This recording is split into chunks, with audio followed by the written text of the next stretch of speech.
Yoshlar, ogoh bo'linglar, ehtiyot bo'linglar. Mana bizning kasalimiz 2004-yil, endi familiya ismlarini o'chirib qo'ydik. Kerak emas. Chiroyli qizlarga borgan infeksiya yuqtirib mana keldi. Xlamidiya chiqqan, 15 talik infeksiyadan 3 tasi chiqqan. Xlamidiya, uroplazma, gonoreya chiqqan. Mana doказательство va 3 kun bo'ldik topshirganiga. Bizda endi osmokollarni olyapti.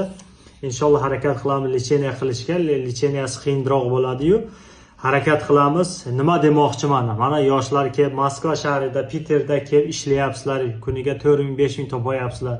Lekin направо налево qizlarga bormanglar. O'sha pulni yig'ib, halol ishlagan pullaringni yig'ib ota-onalaringga jo'natinglar.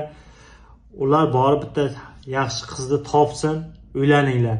Nima qilasizlar mana 5 minutlik yoki 10 minutlik rohat qilaman deb mana infeksiyani yuqtirib oldilaring. Nima kerak? Mana shuni endi hali inshaalloh harakat qilamiz lecheniya qilishga.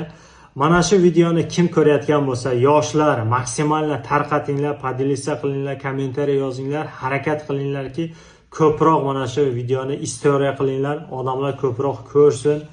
Mana shu harom yo'ldan qaytsin. Maqsadimiz shu. Bitta harom chiqqan programma, o'sha yoshlar, o'zbek, tojik, qirg'iz qizlar ham o'tiribdi. Har bittasi bir kundan bilmadim 10 tadan odam qabul qiladimi?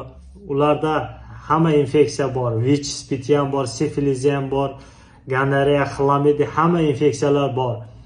1-2 hafta oldin bir bola kelib topshirdi, VICH spid chiqdi. 2005-yil, mana bu 2004. 2005-yil VICH spid chiqdi. VICH spid chiqqandan keyin hech kim qizini bermaydi. Bir umr bexotin o'tasizlar, magarki mana Moskvadan Katya Natashalarga uylansalaring. Harakat qiling, mana shu kommentariyaga yozib, podelitsiya qilinglar, videoni maksimal bolalar ko'rsin. Harom ishdan qaytinglar, iltimos. Rahmat, sog' bo'linglar.